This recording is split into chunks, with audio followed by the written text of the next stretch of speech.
1998 was a bloodbath. 13 major Hollywood films combined for over $1 billion in losses, and I'm not exaggerating that number. I've got Kevin Costner here. I've got Brad Pitt, Eddie Murphy, Oprah Winfrey, and a studio that somehow released 5 massive bombs in a single year.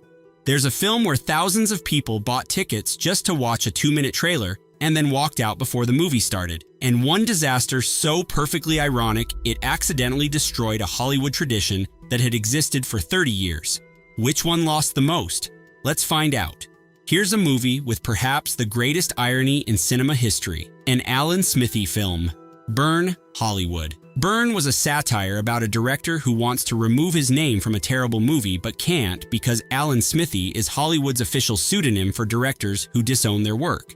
You'd think the filmmakers would nail the comedy? They didn't. The budget was $10 million. It made $52,850. That's thousand, not million. One of the worst theatrical releases ever recorded. Here's where it gets wild, though. Director Arthur Hiller hated what writer Joe Eszterhas did to his cut so much that he petitioned the Directors Guild to remove his name. They granted it. The director credit on this movie, about a director who can't remove his name, literally reads Alan Smithee. Eszterhas responded by telling Hiller he should kiss my A in Times Square for saving this film. Roger Ebert gave it 0 stars, calling it spectacularly bad, incompetent, unfunny. It won 5 Razzies. The negative publicity was so severe that in 2000, the DGA officially retired the Alan Smithee pseudonym forever. This movie was so bad, it killed the very concept it was satirizing. Eszterhas never wrote another major Hollywood film. That's poetic justice.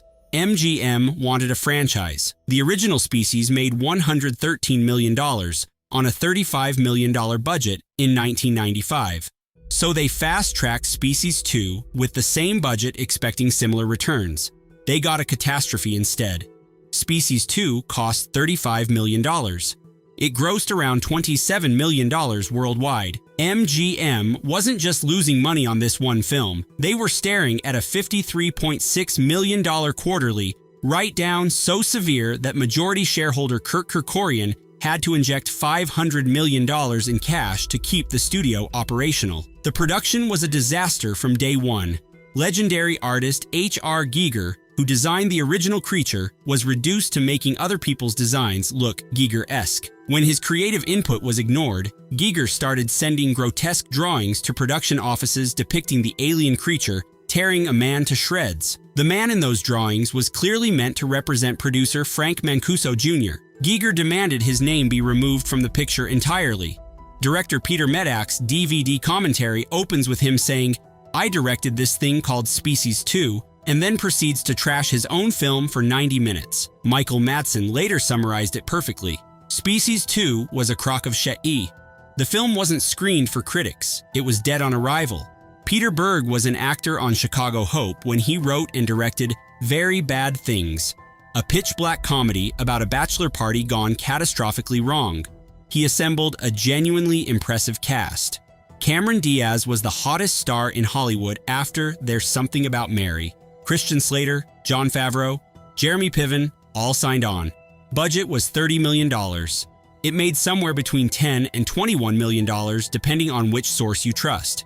Either way, a significant loss. Here's a detail that stings. Adam Sandler was originally attached to play Piven's role, but dropped out at the last minute to make The Waterboy. That film earned $186 million domestically and became one of the year's biggest hits. Very Bad Things got a D+ cinema score, one of the worst audience grades of the year, which killed any chance of word of mouth saving it. Roger Ebert's review was unusually personal. He wrote that if you find this movie funny, that tells me things about you I don't want to know. European festivals were kinder, but American audiences stayed away completely. Berg wasn't derailed, though. He went on to direct Friday Night Lights, Hancock, and Lone Survivor. Sometimes a flop is just a rough start. Eddie Murphy made one of the worst decisions of his career in 1998, and he's openly admitted it. Holy Man cost Disney $60 million. It made $27 million worldwide. That's a brutal loss for a comedy starring one of the biggest names in Hollywood. But here's the real story. Murphy was offered 2 projects simultaneously. One was Rush Hour, an action comedy where he'd team up with Jackie Chan. The other was Holy Man, where he'd wear a robe and film in Miami. In a 2025 interview, Murphy confessed, "It was a no-brainer.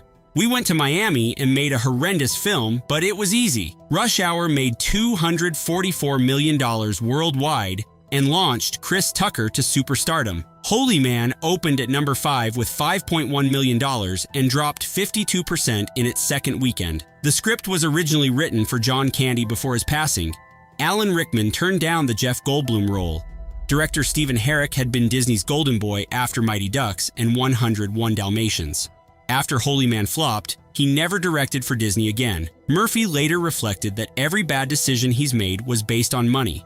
At least he's honest about it. Kurt Russell spent 18 months training for Soldier.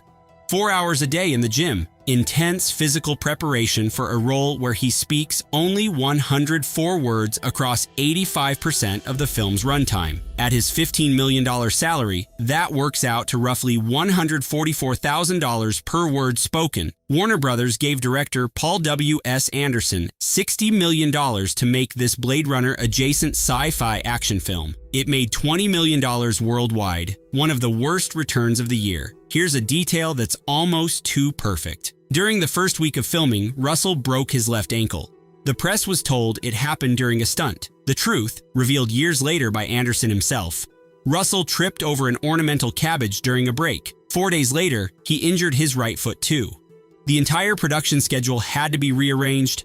They filmed scenes with Russell lying down first, then sitting, then standing, and shot the running sequences last.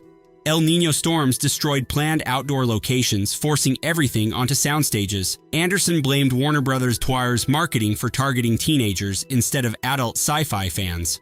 Russell later called it one that you probably don't remember. He's not wrong, but the film has developed a genuine cult following in recent years. Sometimes you're just ahead of your time. Warner Brothers wanted to compete with Disney's animation renaissance. Quest for Camelot was supposed to launch their feature animation division into the big leagues. They spent somewhere between $40 and $80 million on it, depending on whether you count production or total costs. It made $38 million worldwide. The opening weekend produced a per-theater average of $1,945, which was the worst opening for any film launching on 3,000-plus screens at the time. The production was chaos. Originally conceived as a darker, PG-13 Arthurian tale, Warner Brothers mandated it become a Disney clone with musical numbers and talking animal sidekicks. Director Bill Croyer was fired mid-production. Then came the exodus.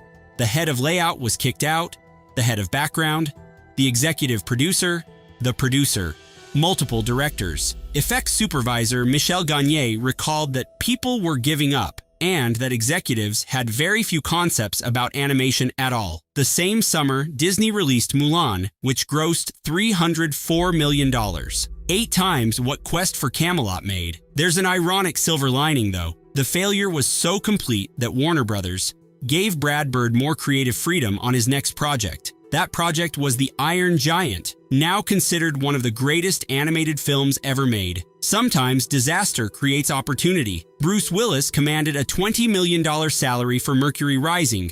That was 1/3 of the entire $60 million budget. Universal and Imagine Entertainment expected a solid thriller return. They got problems instead. The film made $93 million worldwide. Sounds decent until you factor in marketing costs and the theatrical revenue split. Universal was staring at losses. Here's where it gets interesting. Mercury Rising ran a $1.3 million Super Bowl ad in January 1998. Immediately before it aired, a 60-second Armageddon trailer featuring Bruce Willis played to thunderous applause.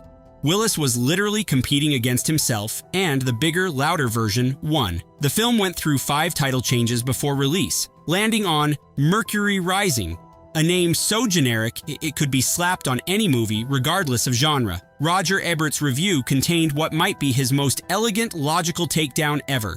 He wrote, "If a 9-year-old kid can break your code, don't eliminate the kid, eliminate the programmers." The combined failures of Mercury Rising and Primary Colors led to 4 senior Universal executives being forced out. When your Bruce Willis thriller gets your marketing chiefs fired, something went very wrong. Not the Marvel one. This Avengers was based on the beloved 1960s British spy series starring Ralph Fiennes and Uma Thurman with Sean Connery as the villain. Warner Brothers spent $60 million on it. The result was one of the worst reviewed major releases in modern history. It made $49 million worldwide. Rotten Tomatoes, 5%. Metacritic, 12 out of 100. CinemaScore, D. The behind-the-scenes story explains everything. Director Jeremiah Chechik later revealed that one executive wanted to make the film, while another never wanted it made at all. During production, the executive who championed it was fired, and the one who opposed it got promoted to head of production. After a disastrous test screening, Warner Brothers carved 26 minutes from Chechik's cut, reducing it to an incoherent 89 minutes. They refused to screen it for critics. At the premiere, Sean Connery asked a stuntman what he thought. The stuntman diplomatically said it was okay. Connery replied, "I thought it was SHT." Rod Dreher of the New York Post called it a big fat gob of maximum crapulosity. Uma Thurman had now survived both Batman and Robin and the Avengers in consecutive years, a resilience that would have ended most careers. Chechik offered to recut the film for free. Warner Brothers declined. He didn't direct another theatrical feature for 15 years. Oprah Winfrey bought the rights to Toni Morrison's Pulitzer Prize-winning novel in 1987 for $500,000. She spent over a decade shepherding it to the screen, underwent a 24-hour simulation of historical trauma to prepare, and called it the child she nurtured and carried. Director Jonathan Demme had just won an Oscar for Silence of the Lambs. This should have been prestige gold. Budget estimates range from $53 to $80 million. It made $23 million. A devastating loss. Here's the painful irony. Beloved holds a 72% fresh rating on Rotten Tomatoes. Critics actually liked it. Roger Ebert gave it 3.5 out of 4 stars. But it opened at number 5, beaten by Practical Magic, Ants, Rush Hour, and Bride of Chucky. Oprah's summary was perfect. We got beat by something called Chucky, the 172-minute runtime limited daily showings.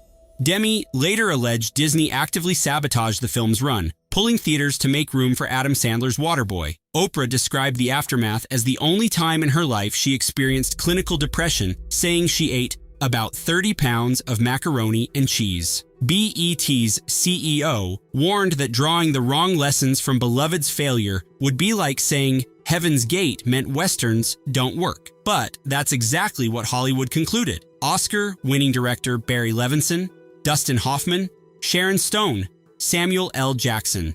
A Michael Crichton adaptation when Crichton adaptations were guaranteed money after Jurassic Park. Warner Brothers spent somewhere between $80 and $100 million on Sphere.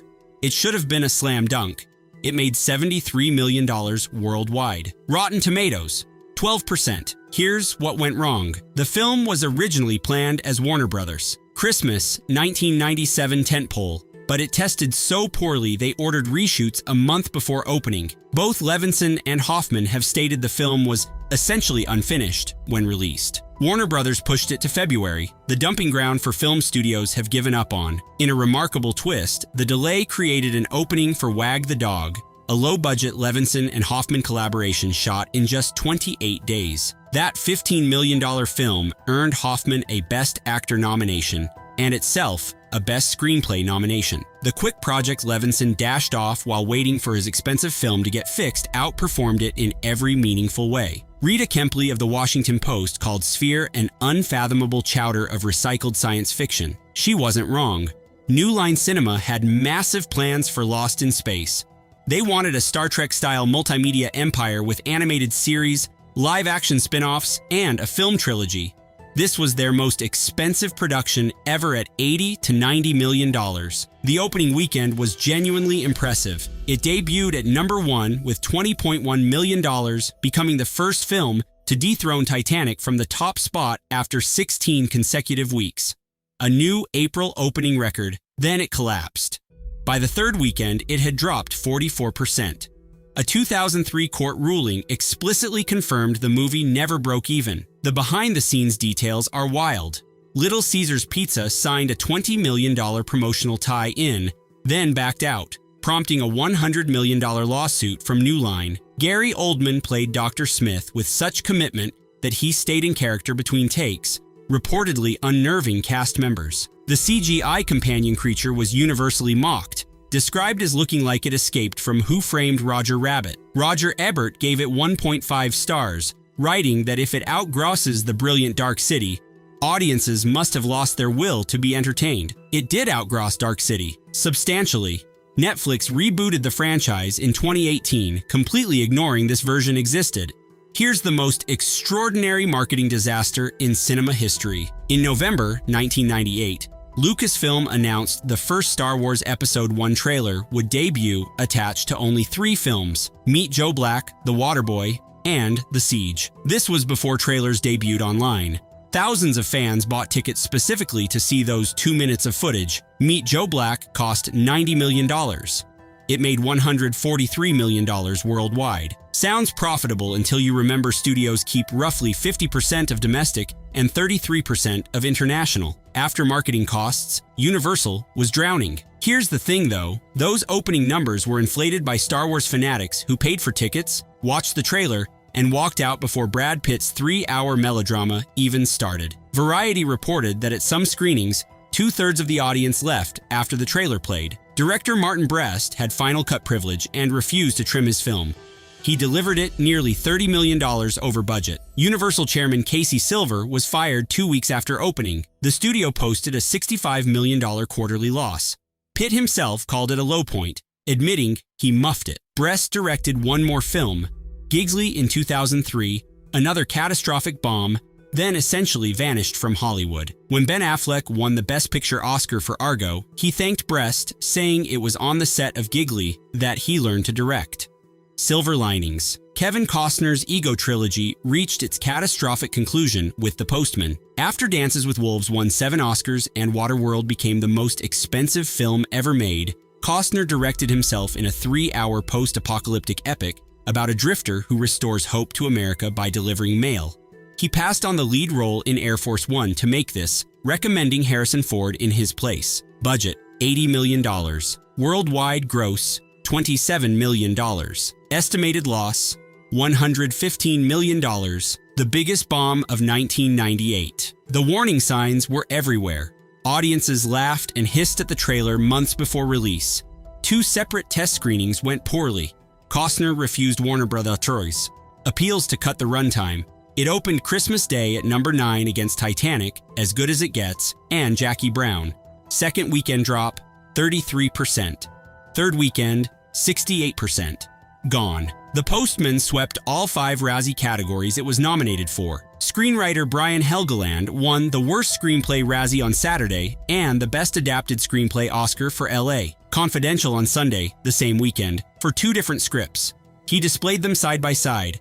Roger Ebert gave it 1.5 stars, but noted it was too good-hearted for Worst of the Year. Gene Siskel coined the perfect put-down, Dances with Myself. Costner's career somehow survived.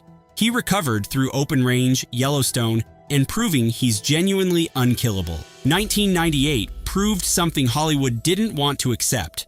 No star was big enough to open a bad movie. Brad Pitt, Kevin Costner, Dustin Hoffman, Bruce Willis, Eddie Murphy, Oprah Winfrey, all of them failed to save films audiences didn't want. Warner Brothers released 5 of the year's 8 biggest bombs while simultaneously greenlighting The Matrix, which would change cinema forever just months later. The executive casualties were staggering. Universal's chairman, 4 senior executives, marketing chiefs. MGM needed a $500 million bailout. Entire animation divisions were gutted. The era of star-driven gambling was ending. Within 2 years, The Matrix would prove you didn't need traditional movie stars to break records. You just needed a good movie. Hollywood eventually learned that lesson. It just cost them $1 billion first.